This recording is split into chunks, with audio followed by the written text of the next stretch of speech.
Correct. Lucas test.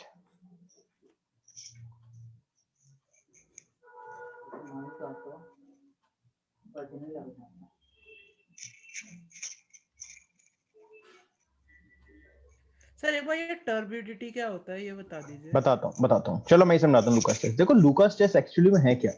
Lucas test है जिसमें हम लोग यूज करते हैं HCl प्लस ZnCl2 का सोल्यूशन, ठीक है। Yes sir. उसके बाद इसको रिएक्ट कराते हैं हम लोग 3 डिफरेंट अल्कोहल के साथ, 1 डिग्री, ठीक है, यस सर। 2 डिग्री और 3 डिग्री, ठीक है। अब होता क्या है, अल्कोहल हमें पता है ROH है, और जब तुमने डाल दिया उसमें HCl प्लस ZnCl2, तो ये जो यस OH सर। ग्रुप है ना, ये एक्चुअली में रिप्लेस हो जाता है Cl के साथ, और आंसर हमारा बन के आ जाता है RCl।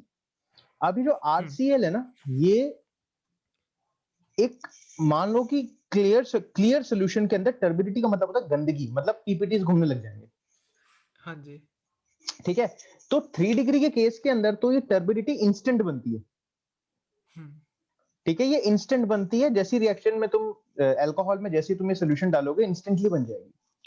2 डिग्री के केस के अंदर ये थोड़ा सा टाइम लेती है, 5 से 7 मिनट बनने में, और 1 डिग्री में तो ये बनती ही नहीं है। रूम टेम्परेचर पे तुम्हें सोल्यूशन हीट करना पड़ेगा, एनर्जी देनी पड़ेगी। एनर्जी देनी पड़ेगी, तभी रिएक्शन प्रोसीड होगी।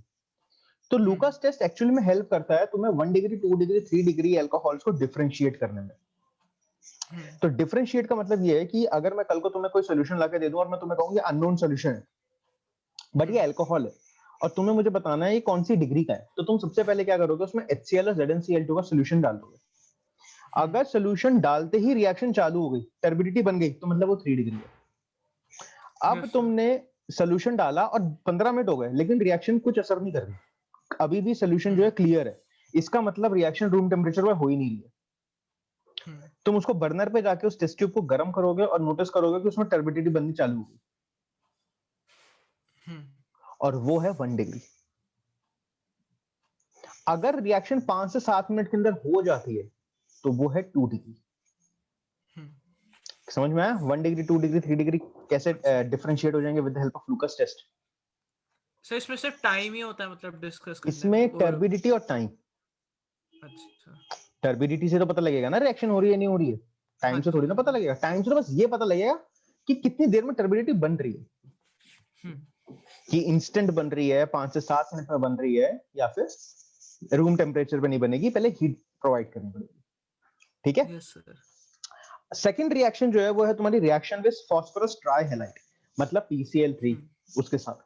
अब ये रिएक्शन कराने की जरूरत नहीं क्योंकि ये हेलो एल्केन हेलोरीन वाली रिएक्शन है, कि ROH को PCl3 से रिएक्ट कराओ। याद करो, 2 रिएक्शन करी थी, PCl3 और PCl5 वाली, यस सर। याद है हेलो एल्केन हेलोरीन चैप्टर में, तो RCl बन के आता था। हाँ जी। हाँ, तो उसमें खुद लिख रखा कि रेफर करो यूनिट 10 क्लास 12, मतलब ये रिएक्शन पुरानी वाली है। उसके बाद वाली जो रिएक्शन आती है वो आती है डिहाइड्रेशन। तो डिहाइड्रेशन रिएक्शन है क्लास 11th वाली, जिसमें हम अल्कोहलिक KOH यूज करते थे, याद है? अल्कोहलिक KOH यूज यस करते सर। थे, या फिर कंसंट्रेटेड H2SO4 यूज करते थे, तो वाटर एलिमिनेट हो जाता था। अगर मैं एक बार करके दिखाऊं तो, यस सर। एक करके दिखा देता हूं। अल्फा बीटा एलिमिनेशन होता था इसके अंदर। कैसे? जैसे हमारे मेरे पास मान लो अल्कोहल है CH3 CH2 CH2OH, ये मेरा अल्कोहल है, इसको मैंने रिएक्ट यस करा दिया अल्कोहलिक KOH के साथ, ठीक है, या फिर कंसंट्रेटेड H2SO4 के साथ, यस सर। ठीक है।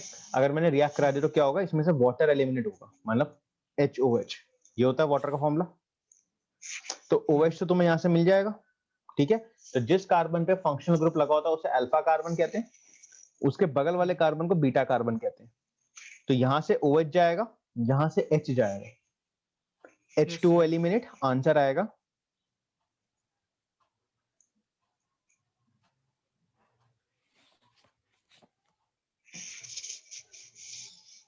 क्लियर। ये डिहाइड्रेशन, यस सर। इजी, कोई दिक्कत? नहीं सर। ठीक है, आगे चलते हैं। अगला जो इंपॉर्टेंट चीज हम पढ़ने जा रहे हैं वो है डिहाइड्रेशन के कुछ वेरिएशंस जो बहुत इंपॉर्टेंट है। तो डिहाइड्रेशन के वेरिएशंस कहने का मतलब तुम्हें हमेशा एक चीज याद रखनी है कि अगर सिचुएशन ऐसी है, एग्जांपल ले रहा हूं, CH3C, जैसे ये एग्जांपल है, ठीक है, ये एग्जांपल है तुम्हारे, ठीक है। अब देखो इसमें क्या डिहाइड्रेशन हो सकती है, मुझे एक बात बताओ।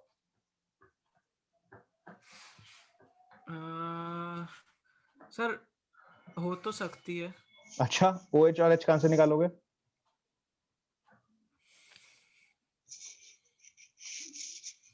सर कार्बोकेटायन बनेगा देखो तुम यहां से OH तो शायद। निकाल लोगे, मतलब यहां से OH तो एलिमिनेट हो सकता है, हाँ H कहां से आएगा?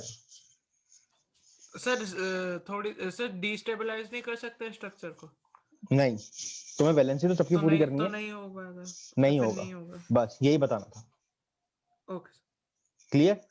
इस क्वेश्चन के अंदर अल्फा बीटा एलिमिनेशन नहीं हो सकती है। Yes sir. इजी, समझ में आ गया? हाँ जी। बस ये बताना था। आगे चलते हैं। नेक्स्ट आता है मैकेनिज्म। अब जो तुमने ये एलिमिनेशन रिएक्शन करनी सीखी है, जो मैंने अभी रिएक्शन सिखाई है, क्या कि CH3 CH2OH, अगर तुम इसके अंदर अल्कोहलिक KOH डालते हो, आंसर आता है CH2 डबल बॉन्ड CH2। ये आया आंसर, ठीक है। अब इसकी मैकेनिज्म कोर्स में, जैसे से पहले वाली मैकेनिज्म की थी ना हमने, हाँ जी। अब ये दूसरी मैकेनिज्म है, ये रही। एक बार ये तीनों स्टेप रीड करने की कोशिश करो, क्या तुम इसको समझ पा रहे हो? फिर अगर नहीं समझ पाओगे तो मैं कराऊंगा, क्योंकि हम इससे पहले एक मैकेनिज्म कर चुके हैं, बिल्कुल वैसी ही चलेगी। एक बार ट्राई करो, नहीं होगी तो मैं कराता हूं।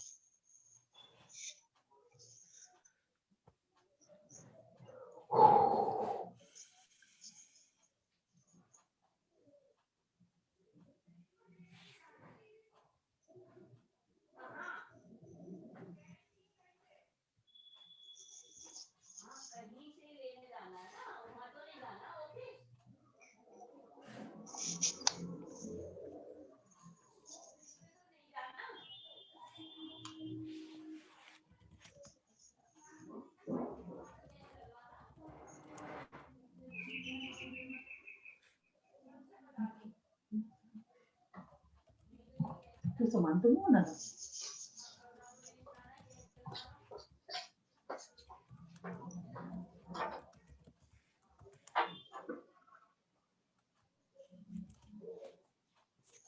समझ में आ रही है? यस सर, थोड़ा थोड़ा सा, सा एक बार ये हाँ फास्ट वाला एक्सप्लेन कर दिए। बता रहा हूँ। जो ये सेकंड स्टेप है, शायद उसमें तुम्हें पंगा लग रहा होगा, या पहले वाले में? Sir first step, sir first में भी सेकंड में भी। ठीक है, मैं बताता हूँ। चलो मैकेनिज्म करते हैं, ठीक है। चलो मैकेनिज्म देखते हैं, गुड़िया। ठीक है। अब तुम्हें पता है रिएक्शन जो है वो एसिडिक मीडियम में हो रही है, याद है ना? H2SO4 यूज कर रहे हैं, अल्कोहलिक KOH यूज कर रहे हैं। इसका मतलब H पॉजिटिव की प्रेजेंस तो है रिएक्शन में, है ना? अब CH3 CH2O, O पे होते हैं लोन पेयर, ये आया H।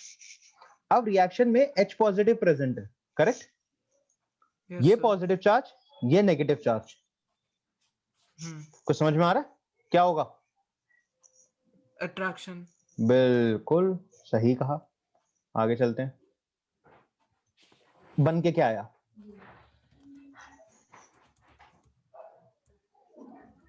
अब ऑक्सीजन ने क्योंकि अपनी वैलेंसी एक्सटेंड कर ली है, तो इसका मतलब चार्ज आ गया इस पे।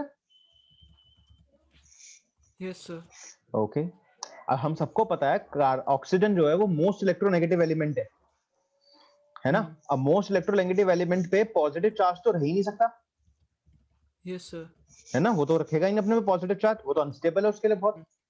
तो इसका मतलब अब वो क्या करेगा? वो अपना एक बॉन्ड तोड़ेगा, जिससे उसकी वापस वैलेंसी 2 हो जाए। हाँ जी। क्लियर? अब कार्बन और ऑक्सीजन में ऑक्सीजन ज्यादा इलेक्ट्रोनेगेटिव है, तो ये वाले दोनों के दोनों इलेक्ट्रॉन कौन ले जाएगा अपने साथ?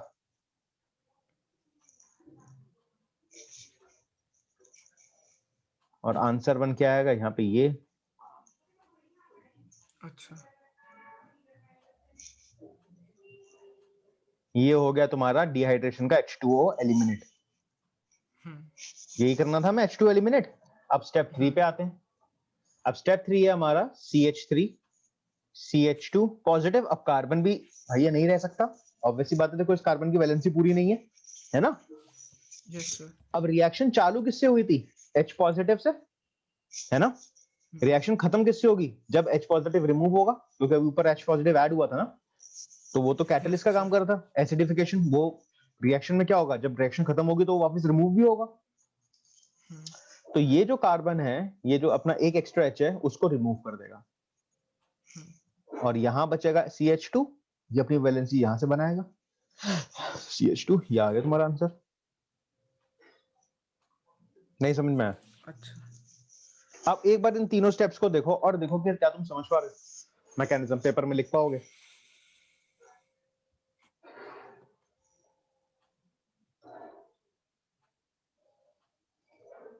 सर अगर इससे आके H जुड़ गया तो इस पे प्लस चार्ज कैसे आ गया? ऑक्सीजन पे तो अभी 2 और इलेक्ट्रॉन्स होंगे, 3 और देखो बल्कि। देखो देखो देखो, ऑक्सीजन पे 2 लोन पेयर थे, ठीक है।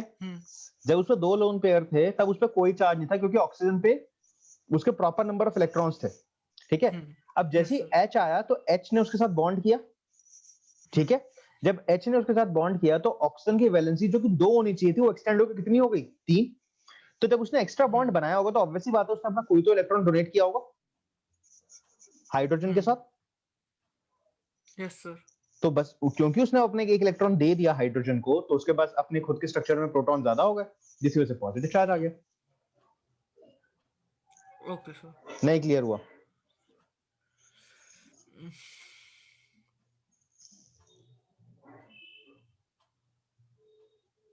सर सेकंड स्टेप में कैसे हुआ?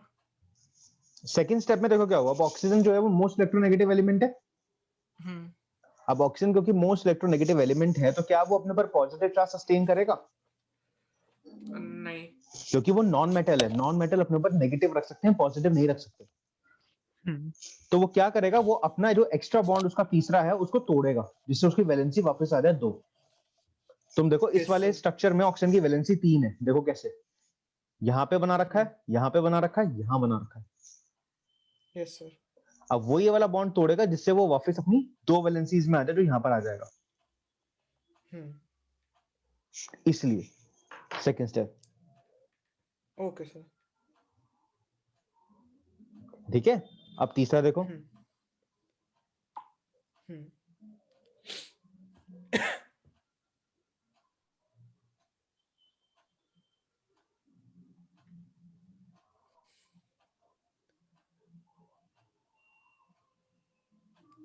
आई रुको,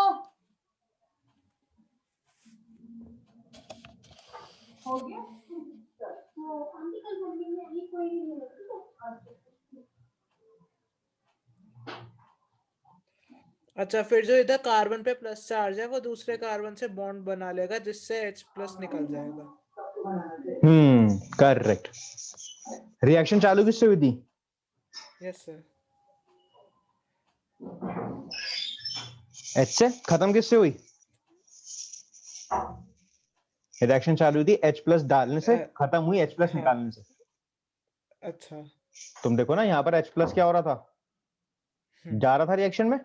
यहाँ पर क्या हो रहा है, बाहर आ रहा है, जो एक्स्ट्रा H यहाँ से लिया हम लोगों ने। Yes sir. देखो रिएक्ट, ये होती है मैकेनिज्म। सब चीजें बैलेंस, जो डाला वो वापस भी आ गया, वैलेंसी सबकी बैलेंस, और तुम्हारा प्रोडक्ट भी ये निकल के आ गया। डिहाइड्रेशन कर रहे थे, पानी बाहर आ गया, एल्कीन बनती है डिहाइड्रेशन में, एल्कीन भी बन गई। ये थी मैकेनिज्म। अब मैंने देखो इसमें स्टेटमेंट्स नहीं लिखी हैं, वो एनसीईआरटी से तुम्हें लिखनी होंगी, मतलब अगर तुम समझ पा रहे हो ना, मैं लिखवा दूंगा। ये लिखी हुई जो है।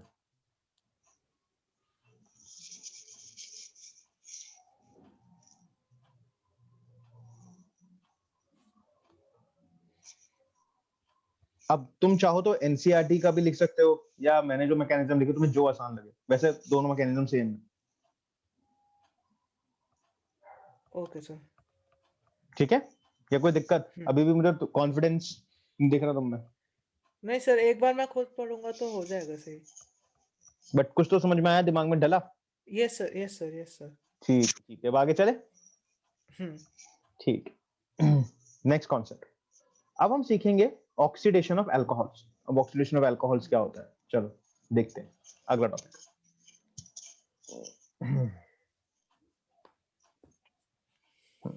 ऑक्सीडेशन ऑफ अल्कोहल, देखो अल्कोहल्स का जो ऑक्सीडेशन होता है वो दो तरीके से हो सकता है। या तो आप अल्कोहल्स को पार्शियली ऑक्सीडाइज कर सकते हो, पार्शियली मतलब लिमिटेड ऑक्सीजन में, ठीक है। जब Yes, अल्कोहल्स को पार्शियली ऑक्सीडाइज करते हो, जब आप उनको पार्शियली ऑक्सीडाइज करते हो तो वो बनाते हैं या तो कीटोन्स या एल्डिहाइड, ठीक है। लेकिन अगर आप उनको फुल ऑक्सीडाइज करते हो, फुली ऑक्सीडाइज करते हो in the presence of strong oxidizing agent, तो वो बनाते हैं कार्बोक्सिलिक, yes sir. ठीक है, समझ में आया? तो अल्कोहल या तो पार्शियली ऑक्सीडाइज हो सकते हैं या फुली ऑक्सीडाइज हो सकते हैं।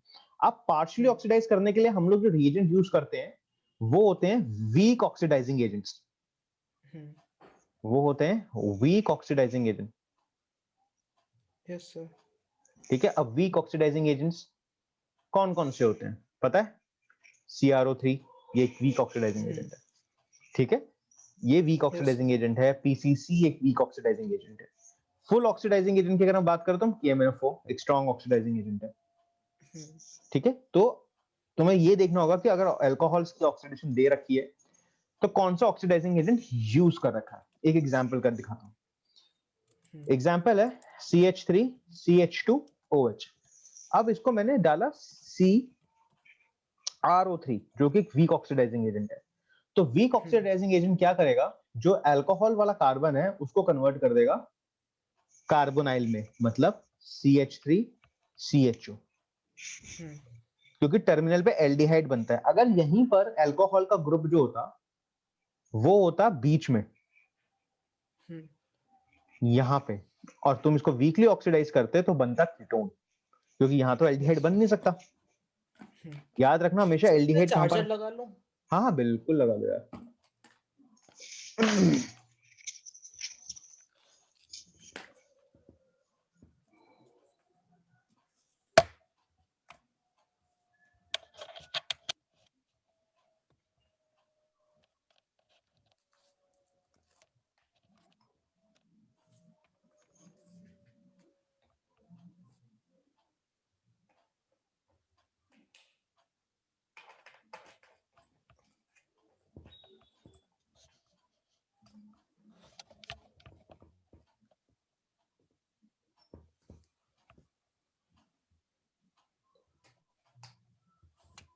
यस सर हो गया। एक मिनट,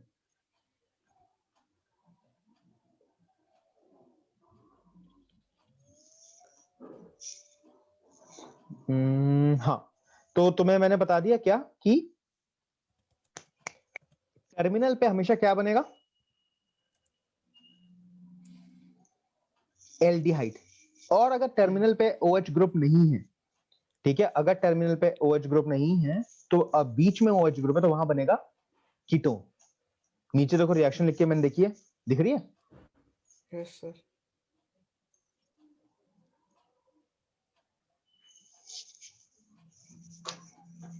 एक क्वेश्चन दे रहा हूं, मुझे बताना इसका आंसर क्या आएगा।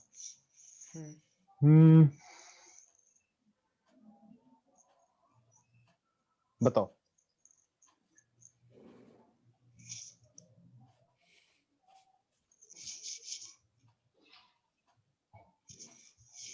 भू,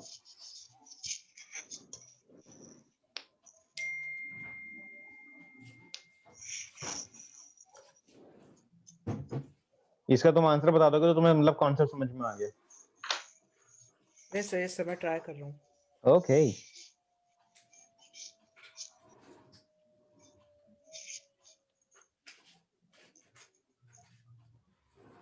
सर वीक ऑक्सीडाइजिंग एजेंट है, मतलब इसमें से सिर्फ H2O तो नहीं निकलेगा?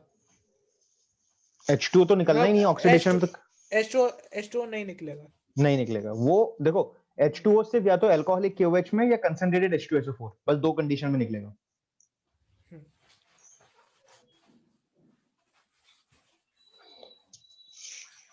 याद करो, अल्कोहल की ऑक्सीडेशन या तो कीटोन बनाती है या एल्डिहाइड बनाती है, एल्डिहाइड। कार्बोक्सिलिक बनाती है। वीक ऑक्सीडाइजिंग एजेंट है तो या तो कीटोन बनेगा या एल्डिहाइड बनेगा।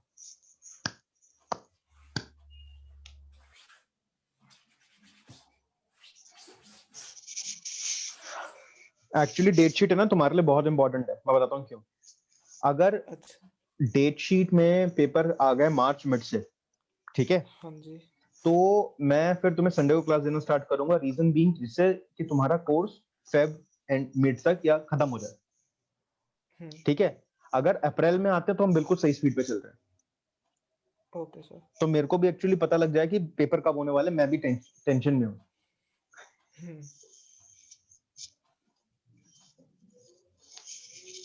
सर ऐसा बता रहे थे कि कोई बहुत बड़ी मीटिंग हुई है जिसमें पीएम भी थे। ना ना, पीएम इस चीज के लिए नहीं आएंगे। पता नहीं सब मैंने पढ़ा था यूट्यूब पे, अब वो पता नहीं क्या सही बोल रहा था गलत बोल रहा नहीं, था। मैं देखो इस चीज के मामले में ना मैं सिर्फ नोटिफिकेशन फॉलो करता हूँ जो सीबीएसई का आता है। सीबीएसई तो कुछ बोल ही नहीं रहा। नहीं, जो जो एमएचआरडी है, सीबीएसई का ट्वीट आता है ना, जो उनके ऑफिशियल ट्वीट्स अच्छा। आते हैं, बस उन्हीं को फॉलो हाँ। करता हूँ। बाकी यूट्यूब पे पैसा बनाने वाले बहुत हैं, वो कोई भी वीडियो बना देते हैं, उनको व्यूज चाहिए होते हैं, है ना, तुम्हें पता है ना अच्छा, तो व्यूज। उसमें उसमें वैसे सर मीटिंग तो हुई थी ना? देखो मीटिंग हुई होगी बट इस चीज की पूरी गारंटी है कि पीएम लेवल पे नहीं गई होगी। इतना इतना बड़ा नहीं है अच्छा। ये प्रॉब्लम कि पीएम लेवल पे चले जाए। पीएम लेवल पे तो अभी फिलहाल तो प्रॉब्लम जो चल रही है वो चल रही है जो कोविड का नया स्ट्रेन आया अच्छा। है ना, क्योंकि गोवा के अंदर केसेस हाँ आ जी। गए हैं। हाँ सर, वो तो सर बहुत सारे ब्रिटेन से तो लोग काफी आए हैं। हाँ, तो गोवा से और बहुत सर सारे केसेस आ गए हैं, गोवा से ब्रिटेन से जो लोग आए हैं, और प्लस जो नया कोविड का जो ये स्ट्रेन है ये पहले वाले से 10 टाइम ज्यादा वो है कंटेजियस, हम्म। है ना। तो वहां पे वो मीटिंग चल रही होगी, वहां पे ये नहीं चल रहा होगा कि बोर्ड कब कराने। Okay sir.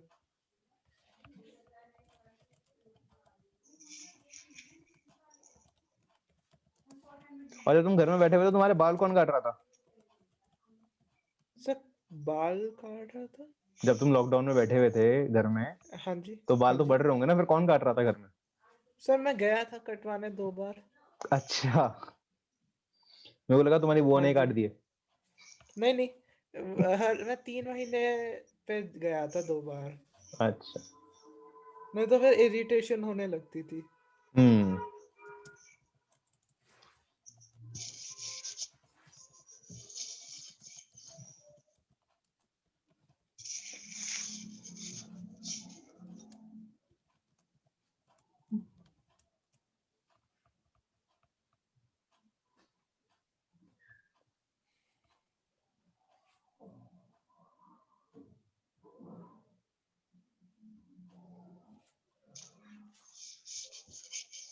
सर एक बार एक्सप्लेन कर दीजिए।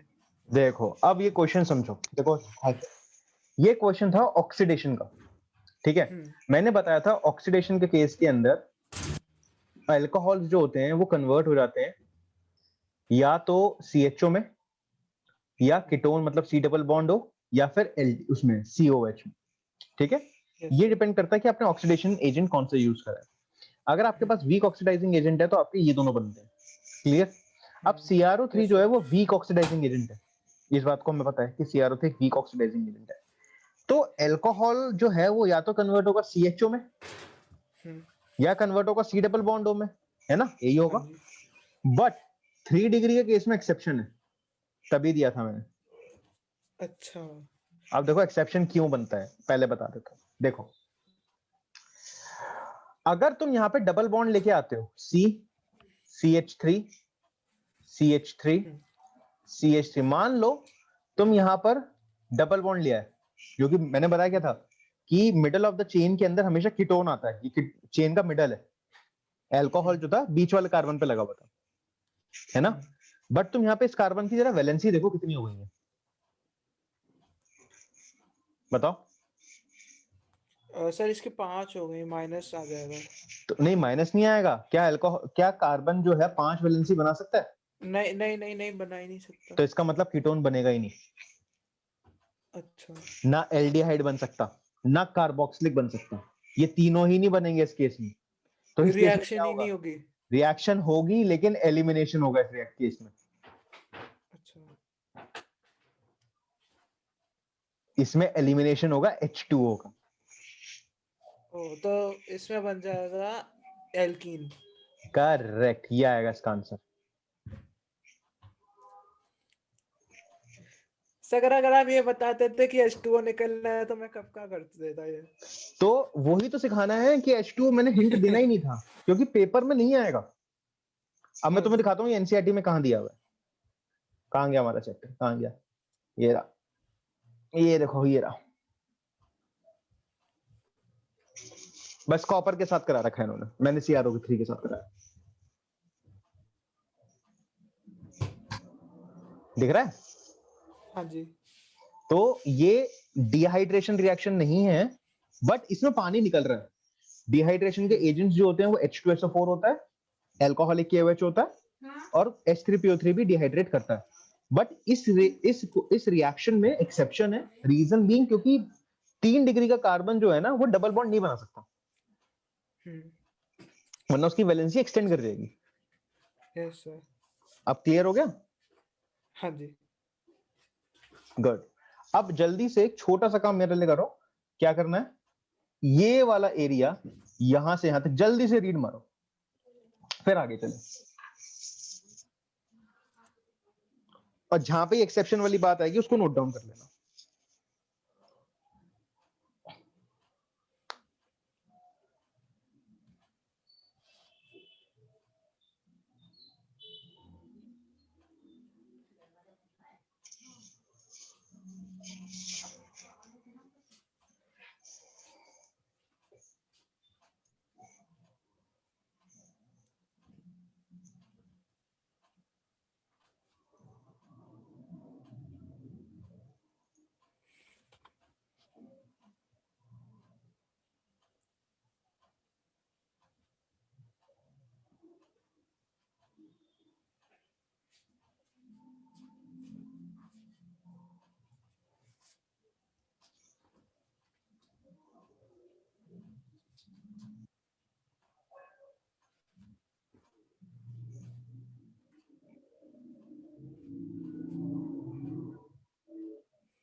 पढ़ लिया? ये सब बस एक मिनट हो ठीक है, इंपॉर्टेंट चीजें नोट डाउन कर लेना, जहां पर भी उसमें लिख रखा होगा सेकेंडरी से क्या बनता है, टर्शियरी से क्या बनता है। ठीक है, रिवीजन के टाइम पे काम आएगा।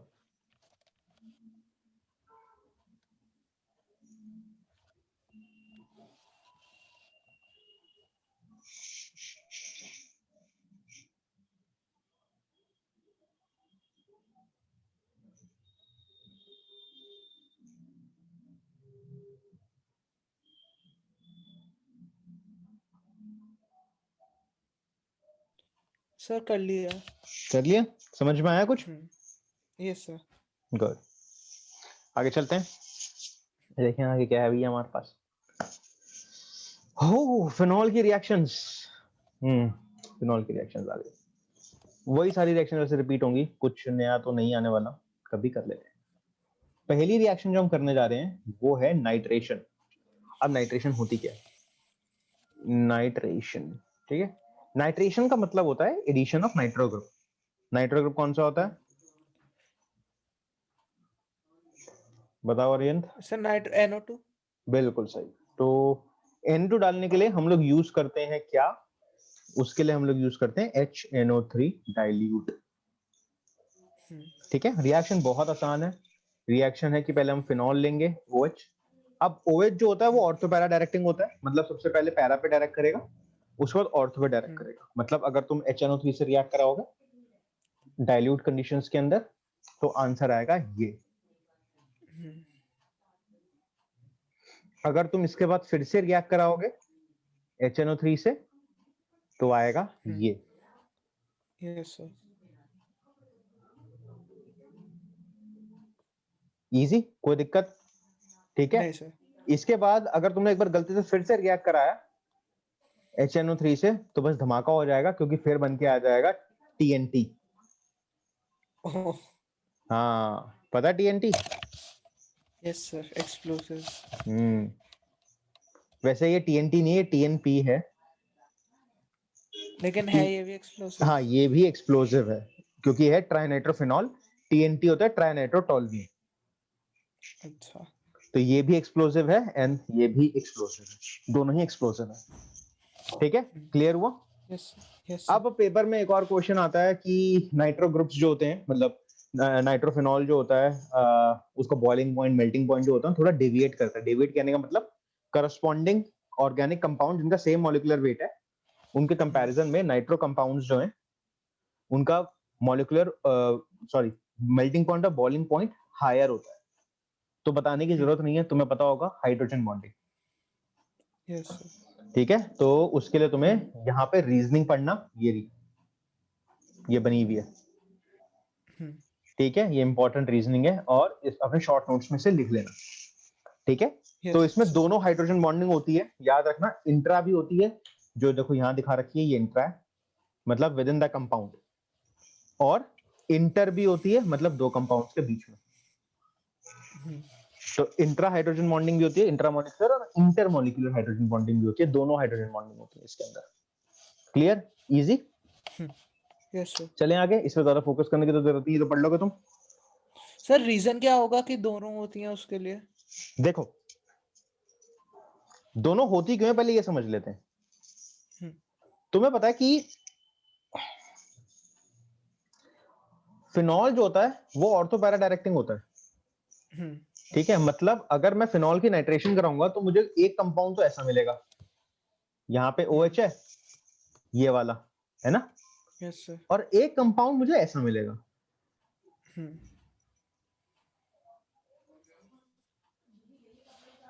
है ना। मतलब ये जो है ये है पैरा नाइट्रोफिनॉल,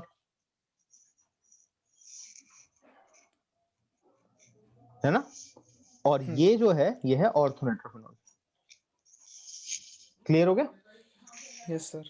ठीक है, अगर तुम नोटिस करोगे इन दोनों केसेस के अंदर जो नाइट्रो पोजीशन है, एक में तो OH से बहुत दूर है।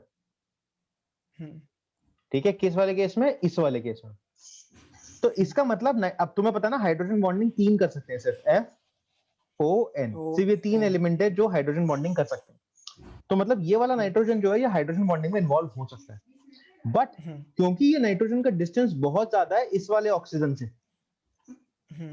तो ये इंट्रामोलिकुलर हाइड्रोजन बॉन्डिंग नहीं करेगा। अच्छा। इंट्रामोलिकुलर हाइड्रोजन बॉन्डिंग वो हाइड्रोजन बॉन्डिंग है जो मॉलिक्यूल अपने अंदर ही करता है। मैंने हमेशा बताया कि इस A का मतलब होता है अपने अंदर। तो ये वाला जो है ये इंट्रा नहीं कर पाएगा, लेकिन इंटर कर लेगा। इंटर कैसे कर लेगा कि ये क्या करेगा, एक और दूसरा पैरा नाइट्रोफिनॉल ढूंढेगा। OH, ये एक NO2 ये रहा, और एक और आया OH और एक NO2, और ये वाला नाइट्रोजन जो है ना इसके साथ कर लेगा हाइड्रोजन बॉन्डिंग, क्योंकि मॉलिक्यूल तो चेंज हो सकते हैं ना, उनकी ओरिएंटेशन बदल सकती है। नहीं समझ में आया? Yes sir. Yes sir. नहीं आया, नहीं आया पक्का? सर आया। आया ना, मतलब अगर मैं इसका हाइड्रोजन बॉन्डिंग करके दिखाऊं तो ऐसे होगी। अब तुम्हारे पीछे कोई बंदूक चला रहा है? नहीं सर, ये बाहर कुछ मशीन सी है। अच्छा पापा कुछ देख रहे हैं शायद। अच्छा, ठीक है। अब ये आया देखो OH, ये आ गया OH, यस सर। और ये आ गया NO2 यहाँ पे।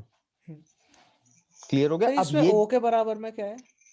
वो मैं पहले H वहां बना रहा था, फिर बाद में पता लगा कि H वहां बनाना नहीं है। Okay okay. हाँ, सारे O मिट गए मेरे तो।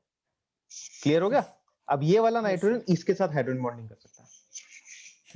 तो पैरा नाइट्रोफिनॉल के अंदर इंटरमोलिकुलर होगी। क्लियर हो गया? Yes sir. सर अब एक ऊपर वाला, मिनट प्लीज। हाँ 1 मिनट, अच्छा लो।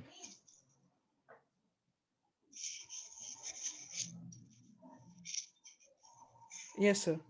ठीक है, अब आते हैं ऊपर वाले केस में। ऊपर वाला केस कौन सा था? ऑर्थो वाला। अब ऑर्थो के केस में देखो, नाइट्रोजन और ऑक्सीजन बिल्कुल आमने सामने है। हो गई हाइड्रोजन बॉन्डिंग। ओके सर, तो ये क्लियर हो? इंट्रामॉलिक्यूलर हो या वो इंटरमॉलिक्यूलर? बिल्कुल। अच्छा, मैं ऑक्सीजन से बॉन्ड दिखा रहा हूँ, ऑक्सीजन से नहीं, हमेशा याद रखना बॉन्डिंग, सॉरी यहाँ पे हाइड्रोजन से होती है हाइड्रोजन बॉन्डिंग। मैं हमेशा ऑक्सीजन से दिखा रहा हूँ, गलत कर रहा हूँ, ये होती है अच्छा, हाइड्रोजन बॉन्डिंग में हाइड्रोजन से ही तो होगी।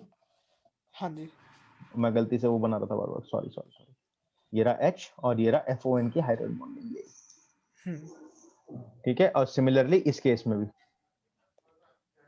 Yes sir. कि ये वाली जो होगी ये आएगी नाइट्रोजन और हाइड्रोजन के बीच में। समझ में आ गई क्यों उसमें इसमें इंट्रा होगी और उसमें इंटर होगी? Yes sir. गुड। इस अब ये चीज जो है ना एनसीईआरटी में नहीं दी हुई है, एनसीईआरटी में बस बता रखा है कि ये बनाएगा, ये बनाएगा। एक्सप्लेनेशन में तुम्हें समझा दूं कि डिस्टेंस ही रीजन है जिस वजह से वो different type of hydrogen bonding दिखाते हैं। आगे चलते हैं, नेक्स्ट क्या है? अगली रिएक्शन जो है वो है हैलोजनेशन, मतलब हैलोजन की एडिशन करना। ठीक है, वो भी बड़ी आसान सी रिएक्शन है, बहुत आसान है। देखो एक चीज याद रखना, हैलोजनेशन दो तरीके से होती है। एक होती है मोनो हैलोजनेशन।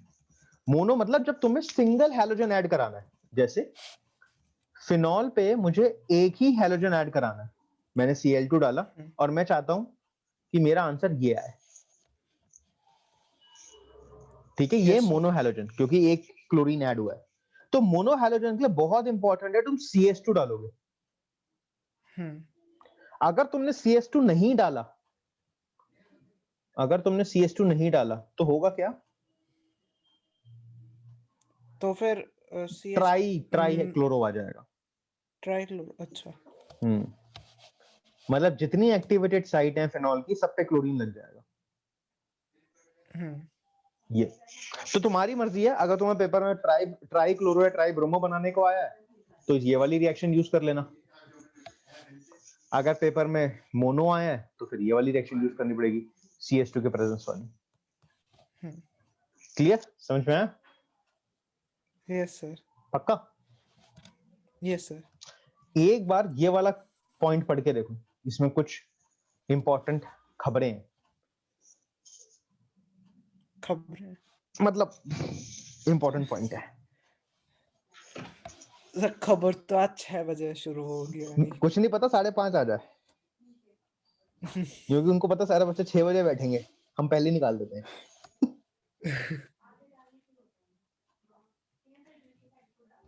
सर मैंने जैसे देखा था कि 3 पॉसिबिलिटी हो सकती हैं। अच्छा एक तो बताओ। जो सबसे अच्छी, जो सारे बच्चे चाह रहे हैं पोस्टपोन होने की पेपर की। ठीक है। हम्म। दूसरी पॉसिबिलिटी के मार्च के मिड से शुरू हो जाए, वो थोड़ी उतनी अच्छी नहीं है लेकिन फिर भी ठीक है। देखो मैं तुम्हें बताता हूँ, अब मेरी सुनो। पहला, पेपर सर पोस्टपोन नहीं लास्ट होने वाली भी वाले। थी एक। हाँ, पेपर पोस्टपोन नहीं होने वाले, नंबर 1। अच्छा। दूसरा, पेपर ना ही मार्च की स्टार्टिंग में होंगे ना ही मार्च के मिड में होंगे। पेपर जो होंगे वो होंगे मार्च एंड में, और हर पेपर में कम से कम 6 से 7 छुट्टियां मिलेंगी। सर तो वैसे तो सर फेब एंड में शुरू हो जाते थे, तो 1 महीना तो पोस्टपोन हुआ ये। हाँ पोस्टपोन हुआ, 1 महीना पोस्टपोन हुआ, बट इतना ज्यादा डिले नहीं होगा जितना लास्ट ईयर हुआ था, मतलब 2020 में हुए थे। अच्छा। हाँ इतने डिले नहीं होंगे। और सर लास्ट ये कि ये पहले प्रैक्टिकल करवा दें और बाद में लें पेपर। बिल्कुल, या फिर हो भी मतलब सकता है उल्टा कि उल्टा हो उल्टा। सकता है प्रैक्टिकल के मार्क्स ना ये तुम्हारे स्कूल से मांग ले। जैसे लास्ट ईयर क्या हुआ था, मेरा एक स्टूडेंट था, हाँ जी। तो अब उसका एक पेपर रह गया था सोशियोलॉजी का। मैं आर्ट्स में यस पढ़ाता हूँ, सर। तो उसका सोशियोलॉजी का पेपर रह गया था। अब वो बेचारा वेट कर रहा है कि कब लॉकडाउन खुलेंगे, हमारा सोशियोलॉजी का पेपर हुआ। अब PM ने क्या किया, पहले 24 दिन का लॉकडाउन लगाया, पहले 12 दिन का लगाया, ठीक है, फिर 24 दिन का लगाया, और लॉकडाउन हटा ही ना। ठीक है, उसके बाद जब लॉकडाउन, फिर उसके बाद दिल्ली जो था वो उसमें था, रेड जोन में था, है ना। फिर अल्टीमेटली CBSE ने क्या बोला कि उसके स्कूल वालों को बोला कि भैया इनके जो प्री बोर्ड के मार्क्स है ना, जैसे किसी स्कूल ने अगर एक प्री बोर्ड कराया है तो वो वाले मार्क्स भेज हाँ दो, जी। या अगर 2 प्री बोर्ड कराए तो बेस्ट ऑफ 1। तो उसके प्री बोर्ड के मार्क्स ही बोर्ड में लग गए। Yes sir. ठीक है, तो ये तुम्हारे साथ भी हो सकता है कि तुम्हारा प्रैक्टिकल शायद कंडक्ट ही ना हो, तुम्हारे को स्कूल के असेसमेंट के बेस पे प्रैक्टिकल के नंबर मिल जाए। वैसे भी असलियत में ऐसे ही मिलते हैं, स्कूल में बच्चे प्रैक्टिकल करते ही कहाँ हैं। Yes sir. है ना? चलो जल्दी पढ़ो उसको, फिर चलते हैं आगे।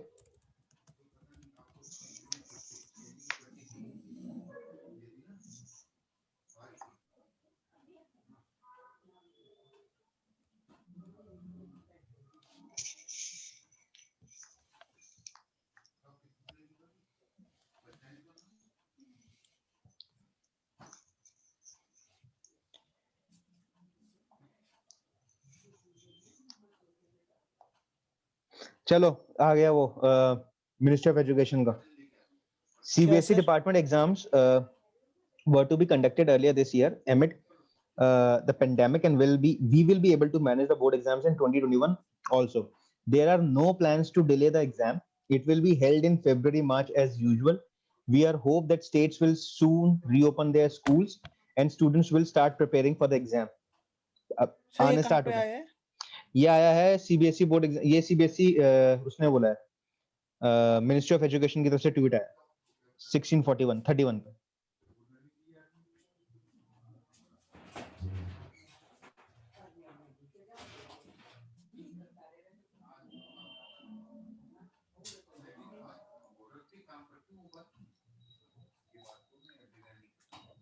चलो कोई दिक्कत नहीं है, तुम पढ़ो 6 बजे तक तो सब सर कहानी। नहीं, यहाँ पे तो कहीं भी नहीं है।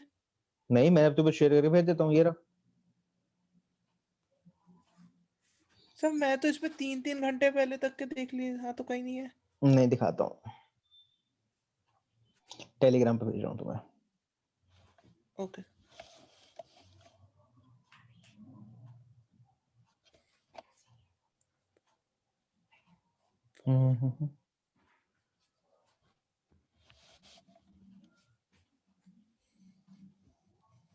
शेयर।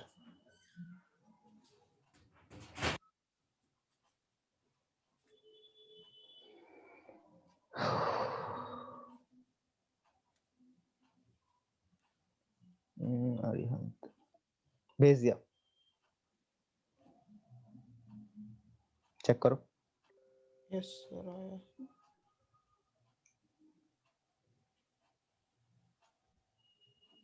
सर लेकिन ये ट्विटर पे तो कहीं भी नहीं है अभी उनके पे। नहीं आया होगा, आ जाएगा धीरे धीरे। मतलब इनकी वो स्टार्ट हो गई है, अब कॉन्वर्सेशन स्टार्ट हो गई है मीडिया हाउसेस और इनसे। अच्छा 6 बजे तक आ जाएगा, 5 तो बज गए ना, 1 घंटा तो रह गया। Yes sir. देखो ना उसके नीचे भी 15 मिनट पहले आया, ministry of education has said, मैंने बोला पढ़ा नहीं है पूरा। It will be a pen and paper, ऐसा होगा। फिर उससे 4 बजे भी आया, पेन एंड पेपर बेस्ड होगा, ये कंफर्म्ड है। अच्छा अलग से गाइडलाइन इशू होंगी जो मिनिस्ट्री ऑफ हेल्थ इशू करेगा। ओके चलो गुड गुड गुड। सर तो फिर लेकिन अभी लास्ट उसमें उन्होंने ऐसा क्यों कहा था फिर कि फेब में तो नहीं होंगे? यार देखो, मैंने तुम्हें उस टाइम पे भी कहा था कि उस टाइम पे जो ये सारा जो एजुकेशन मिनिस्टर ने बच्चों के साथ मीटिंग की थी, पेरेंट्स टीचर के साथ मीटिंग की थी, जो भी की थी ऑनलाइन, वो सब एक भ्रम था। अच्छा वो कुछ नहीं था, उसमें कुछ रियलिटी नहीं थी। पेपर वैसे ही होने जैसे होने। सर एक मिनट प्लीज।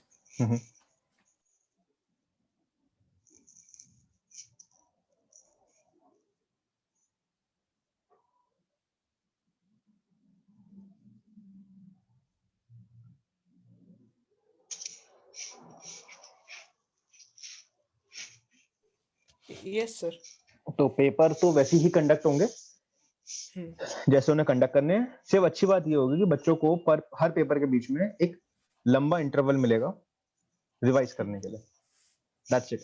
सेंटर बढ़े जाएंगे। पहले क्या होता था, एक सेंटर पे बहुत बच्चे होते थे। मतलब पूरा अगर 12th क्लास का पेपर है, मान लो इंग्लिश का पेपर है, तो तीनों सेक्शंस है, ऐसा होता था। ठीक है, तो अब सेंटर इंक्रीज कर देंगे, नंबर ऑफ सेंटर्स बढ़ जाएंगे तो बच्चे कम होंगे, डिवीजन ज्यादा कर देंगे, या हर सेंटर पर लिमिटेड नंबर ऑफ बच्चे होंगे। तो ये सब चीजें चेंज करेंगे, बस बाकी सब वही रहेगा। क्योंकि डिले नहीं कर सकते यार। तुम देखो ना, फरवरी के अंदर IIT JEE मेंस का पेपर है, फेब में, मार्च में, अप्रैल में, मई में, उन्होंने 4 ऑप्शन दिए ना, तो 4 पेपर है, ठीक है। मुझे अभी भी कॉल्स आ रहे हैं बच्चों को नीट के लिए जिनको ज्वाइन करना है रिवीजन के लिए, ठीक है। तो नीट की डेट मेरे ख्याल से अभी आई नहीं है। अच्छा, आ गई है या फिर तुम्हें पता होगा? नहीं सर, अभी नहीं आई। हाँ, अभी नहीं आई ना, नीट का फॉर्म भी नहीं आया अभी, हम्म, ठीक है। तो बच्चे भी अब दिमाग में लगा के बैठ गए हैं कि जब जेई मेंस फेब में हो रहा है, मार्च में हो रहा है, तो नीट भी मार्च अप्रैल में आ जाना चाहिए, हम्म, ठीक है। तो तुम सोचो कि अगर ये और ज्यादा पोस्टपोन हो जाएगा तो सब चीजें क्लैश हो जाएंगी। कुछ बच्चों के एनडीए के एग्जाम्स भी आ गए हैं, अप्रैल में एनडीए का एग्जाम है, तो पता लग गया बोर्ड का एग्जाम के बीच में एनडीए का एग्जाम पड़ रहा है, तो बहुत चीजें डिस्टर्ब हो जाएंगी। एक इनको पूरा का पूरा सब कुछ चेंज करना पड़ेगा, एनडीए के एग्जाम चेंज करने होंगे, मेंस के, जेई के, उसके नीट के, प्लस उसके बाद जो प्राइवेट यूनिवर्सिटीज का एग्जाम है, तुम्हें पता नहीं इंजीनियरिंग के तो प्राइवेट यूनिवर्सिटीज भी एग्जाम लेती हैं, एसआरएम का एग्जाम है, आईपी का है, यूपी टेक का है, इन सब के। तो वो सारी चीजें बहुत ही ज्यादा खराब हो जाएंगे, फिर बहुत मुश्किल हो जाएगा बच्चों के लिए। तो पेपर तो उसी टाइम होने थे, बस उनके बीच में इंटरवल मिल जाएगा, दैट्स इट, और कुछ नहीं होगा। बाकी देख लो आज डेट शीट यस क्या सर। आएगी, क्या करते हैं। सर, अभी मैंने वैसे यहाँ पे अभी खोल के चेक करा, ये इंडियन एक्सप्रेस तो ये कह रहा है 1634 का है, हम्म that Pokhriyal in his last interaction had said that exams can be held anytime after February, hmm even as there has been a huge demand on Twitter to hold हाँ boards in May. The exams are not expected to be delayed by beyond a couple of months. तो वही तो उसने बताया कि after Feb कभी भी हो सकता है, तभी तो अभी जो हमने हेडलाइन पढ़ी उसमें तो लिखा है ना कि फेब और मार्च में एज यूजुअल, तो फेब में स्टार्ट नहीं होंगे, मार्च में हो जाएंगे। अच्छा, तो पेपर, देखते हैं सर, वैसे अभी शाम को पता ही चल जाएगा 6 बजे। हाँ तुम्हें तो अंदर पेट में हो रही होगी बटरफ्लाईज। थोड़ा सा हो तो रहा है। हाँ थोड़ा तो हो रहा है, नहीं हो सकता है बड़ा होगा, तुम्हारे लिए 12th इंपॉर्टेंट है यार, सब जो बच्चा 12th में पहली बार 12th दे रहा है उसके लिए सब चीजें बहुत इंपॉर्टेंट है, तो आई कैन अंडरस्टैंड। ठीक है, चलो बैक टू स्टडीज। 11.5 क्वेश्चन अब तुम बहुत इजीली कर लोगे। यहाँ पे मोनोनाइट्रेशन, डाइनाइट्रेशन, फलाना ढिमकाना करके देखनी है, सिर्फ स्ट्रक्चर्स बनाने हैं, ऑब्वियसली यस सर। रिएक्शंस नहीं। ठीक है, अब इसके बाद तुम्हारा क्या रह जाता है इसके अंदर, अगर हम देखें नेक्स्ट, तो कोल्स रिएक्शन, रेमट इवेंट रह गई हैं, और कमर्शियली इंपॉर्टेंट, ये तुम होमवर्क में खुद पढ़ोगे, मैं नहीं पढ़ूंगा। ठीक है, कि कमर्शियली मिथनॉल कैसे बनता है, इथेनॉल कैसे बनता है, डीनेचुरेशन ऑफ अल्कोहल क्या होता है, ठीक है। ये एक यस सर। सिंपल वो है, ये रहा denaturation of alcohol, simple theory है, ये तुम करोगे, ये मैं नहीं करा रहा। प्रॉब्लम आएगी तो मुझसे पूछ लेना, ठीक है। Okay sir. तो अल्कोहल हमारा कंप्लीट हो गया, फिनॉल हमारा कंप्लीट हो गया, फिर नेक्स्ट क्लास में हम स्टार्ट कर लेंगे ईथर्स। ईथर ज्यादा बड़ा नहीं है, ये एक पेज का एरा, एक पेज का एरा, खत्म। ठीक है, उसके बाद आ जाएंगी डायरेक्ट केमिकल प्रॉपर्टीज, हाँ जी। और ये हमारा शायद सिर्फ 2 क्लास का चैप्टर बचा, उसके बाद कंप्लीट। तो अपने एफर्ट से कुछ क्वेश्चंस एक्सरसाइज के अटेम्प्ट करना, जो शायद तुम कर सकते हो, जैसे 11.20 प्रोपीन से प्रोपेनॉल कैसे बनेगा, बेंजाइल क्लोराइड से बेंजाइल अल्कोहल कैसे बनेगा, ethyl magnesium chloride Grignard reagent से प्रोपेनवनॉल कैसे बनेगा, ये जैसे ये तुम खुद कर सकते हो। 11.21 तुम खुद कर सकते हो, 11.22 तुम खुद कर सकते हो इजीली, 11.17 तुम कर सकते हो, सारे हमने कर लिए कि MnO4 में क्या होगा, CS2 डालेंगे फिनॉल में क्या होगा, डाइल्यूट HNO3, आज ही करी है तीनों रिएक्शंस हम लोगों ने। ठीक है, ये तुम कर सकते हो, प्लस ये थ्योरी के तुम कर सकते हो कि ऑर्थो नाइट्रोफिनॉल एसिडिक होता है ज्यादा ऑर्थोमेथॉक्सीफिनॉल से, लास्ट क्लास में हमने किया था, नाइट्रो ग्रुप जो तो इलेक्ट्रॉन विड्रॉइंग होता है, एसिडिटी इंक्रीज कर देगा वो। कमर्शियली फिनॉल कैसे बनाया जाता है, याद करो क्यूमिन वाला मेथड बताया था, है ना, वो है। उसके बाद तो 11.13, 14, 15, 16, 17, 9, ये सब ये आज तुम्हें सिखाई है इथेनॉल से इथीन की मैकेनिज्म, राइट द मैकेनिज्म। तो इस पेज पे शायद 18 क्वेश्चन है जो भी तुम नहीं कर सकते, मैं खुद कराऊंगा, बाकी सारे क्वेश्चन तुम्हारे होमवर्क में 13 to 22। Okay sir. अब सिर्फ 18 को छोड़ देना क्योंकि अभी हमने पढ़ा नहीं है, कोल्स, रिमेटिमन, विलियमसन और अनसिमेट्रिकल ईथर्स, बाकी सारे क्वेश्चन तुम कर सकते हो, इट्स इजी फॉर यू। ठीक है, अगले पेज पे देखते हैं। हाँ, अगले पेज पे भी कुछ क्वेश्चन है जो तुम बहुत इजीली कर सकते हो, बट अटेम्प्ट मत करना क्योंकि इसमें बहुत सारी जगह पे ईथर यूज हो रहा हो। ठीक है, तो ये वाला पेज तुम्हारा पूरा होमवर्क के अंदर है, टेस्ट तक है ये, समझ लो आज जो जो हो रहा है क्लास में, जो मैं होमवर्क भी बोल रहा हूँ वो भी टेस्ट में इंक्लूडेड है। ठीक है, तो ये वाला पेज तुमको करना है। इस पेज में कुछ क्वेश्चंस देख लेना, आसान से पहले मैंने दे रखे हैं होमवर्क में, और ईथर से पहले तक का सारा काम, यहां तक का टेस्ट में पूछूंगा मैं, यहां तक का। Yes sir. कहाँ तक का, यहाँ तक का, इस पेज तक। ठीक है, तो मैं तुम्हारा टेस्ट प्रिपेयर करूंगा। ठीक है, कोई डाउट होगा तो मुझसे पूछ लेना, मैं कल देख लूंगा, तुम्हारा डाउट शेयर कर दूंगा। क्लास अगर मेरे पे रखनी होगी तो मैं रख दूंगा, बट संडे के लिए टेस्ट के लिए सीरियसली प्रिपेयर करना। एंड बेस्ट ऑफ लक किसके लिए, डेट शीट के लिए। ठीक है, और हैप्पी न्यू ईयर। ठीक है, आने वाला साल तुम्हारा अच्छा जाएगा। ओके, थैंक यू, आने वाला साल तुम्हारा बहुत अच्छा जाएगा। ठीक है, चलो, थैंक यू सर। ओके, मिलते हैं परसों। हाँ जी।